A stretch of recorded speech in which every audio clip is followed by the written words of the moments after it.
For most of my teens and early 20s, I was chasing a ghost, a version of myself that just didn't exist.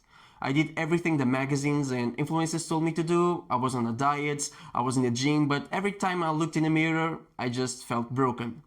There was always something else to fix. My arms weren't big enough, my abs weren't sharp enough, I wasn't lean enough. It was this silent, exhausting war against my own body, and it was fueled by these images of impossible perfection everywhere I looked. I had no idea I was buying into the fitness industry's biggest lie. It starts so much earlier than you think. Remember those action figures we had as kids? They've gotten more and more jacked over the years to the point where they are completely out of proportion.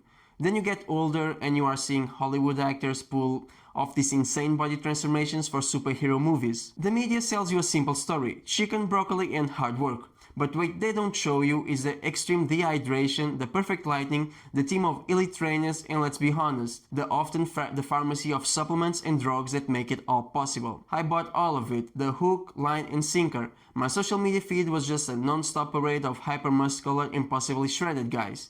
They call it fit inspiration, but it didn't inspire me, it just made me feel totally inadequate. And it turns out that's a pretty common feeling. Study shows that this constant comparison to perfect online images is directly linked to body dissatisfaction, anxiety, and just feeling awful about yourself. I was trapped in a cycle getting dangerously close with what the experts call muscle dysmorphia, where you are convinced you are small and weak no matter how big you get. I wasn't getting healthier, I was just getting obsessed and measuring my self-worth in kilos and calories. My turning point wasn't some big haha moment, it was more of a slow creeping realization. I started digging, looking past the filtered photos and the sponsored posts, and that's when I found it.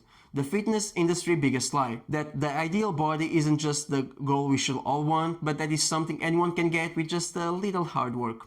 It's a total myth. A myth designed to sell you powders, programs, and a lifetime of feeling like you're not good enough. The industry doesn't thrive when you are healthy, it thrives when you are insecure. The truth, so many of those influencers' physiques and Hollywood bodies are pure illusion. They're built on unsustainable diets, clever marketing, performance-enhancing drugs, and straight-up digital manipulation. That perfect photo you see, it's a snapshot. It's captured with professional lighting after a workout pump and at one perfect angle where they look their absolute best.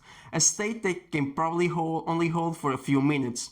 Learning this felt like a betrayal at first, but then it felt freeing. The finish line I'd been sprinting towards wasn't just miles away, it wasn't even real. Once I knew I'd been sold a lie, I could finally start telling myself the truth.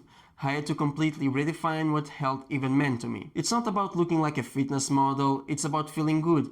It's about having the energy to actually live your life, not spending all your energy preparing for it in a gym. It's about rejecting the single, narrow definition of a fit body and understanding that real-world strength and health look different on everyone. So, I stopped working out to just change how my body looked and start moving it in ways that felt good. My goals shifted from aesthetics to function. It became less about how do I look and more about what can my body do. And I started focus on improving my body's function, like increasing the weights on deadlifts and squats. That's when I had the biggest physique transformation. The paradox was that by focusing on performance, I achieved the aesthetics I've been chasing all along, because your body is a reflection of what you can do. The goal became about real capability. Can I help a friend move apartments without throwing my back out? Can I say yes to a spontaneous hike with friends? That's real fitness. It's holistic, it includes your mind and your happiness, not just your reflection. I unfollowed all the accounts that made me feel like crap and started following actual athletes and a diverse range of people who celebrate what their bodies could accomplish. Seeing the variety proved it to me, strength and health look different on everyone. This whole journey taught me that chasing someone else's idea of perfection is a race you'll never win. The pressure on guys to look a certain way is real and it's destructive, but it's all built on a foundation of myths. Real confidence doesn't come from a six-pack or bigger arms, it comes from accepting yourself and appreciating your body for the incredible thing it is. Thanks for watching and I'll see you in the next one.